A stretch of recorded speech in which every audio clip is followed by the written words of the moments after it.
ایک لوہار کا ایک ہی بیٹا تھا۔ وہ بہت ہی سست اور کاہل تھا، سارا دن آوارہ گردی کرتا رہتا۔ وقت گزرتا رہا لیکن لوہار کے بیٹے کی طبیعت میں کوئی تبدیلی نہ آئی۔ پھر وقت نے اسے بوڑھا کر دیا تو اسے بڑی مشکل پیش آئی۔ ایک دن لوہار نے پریشانی کے عالم میں اپنی بیوی سے کہا، کیا فائدہ ہماری زندگی کا جس میں ہماری اولاد ہی نکمی اور کاہل ہو؟ سوچو اگر اب بھی اس نے کام نہ کیا تو ہم کھائیں گے کہاں سے؟ اب بھی وقت ہے اسے کہو کہ کوئی کام سیکھے اور پیسہ کمائے۔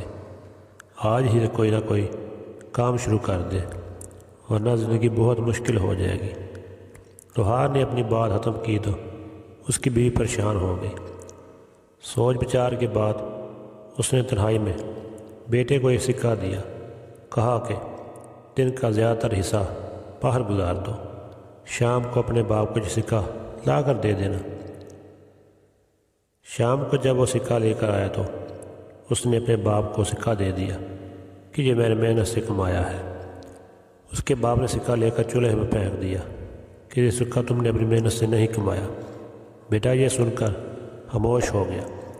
وہ سمجھا شاید باپ کو حقیقت کا علم ہو گیا ہے۔ دوسرے دن ماں نے بیٹے کو پھر سکھا دیا کہ سارا دن باغ دوڑ میں گزار دو، شام کو تمہارے چہرے پر تھکاوٹ کے آثار دیکھ کر تمہارے باپ کو یقین آ جائے گا کہ یہ سکہ تم نے کمایا ہے۔ بیٹے نے شام کو پھر ویسا ہی کیا۔ لوہار نے چند لمحے سکہ ہاتھ میں گھمایا اور اسے بھی چولہے میں جھونک دیا اور غصے سے بولا، تم نے مجھے پھر دھوکہ دیا ہے۔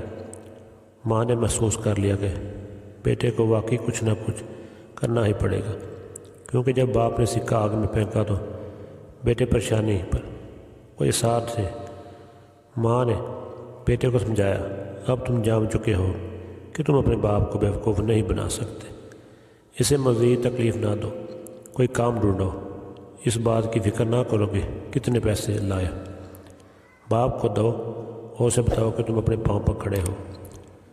بیٹا خاموشی سے چلا گیا اور ہفتہ پر مختلف جگہوں پر کام کیا۔ جب اپنی محنت سے کچھ پیسے اکٹھے کر لیے تو اس نے اپنے باپ کو لا کر دیے۔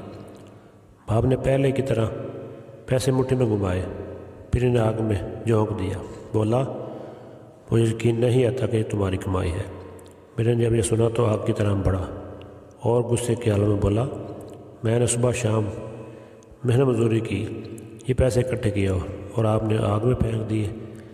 باغ نے مسکرا کر بیٹے کی طرف دیکھا اور کہنے لگا، اب مجھے یقین آ گیا ہے کہ تم نے اپنی محنت کی کمائی کی ہے اور اس کی خاطر آگ میں ہاتھ ڈالنے سے گریز نہیں کیا۔ اب مجھے تم پر فخر ہے۔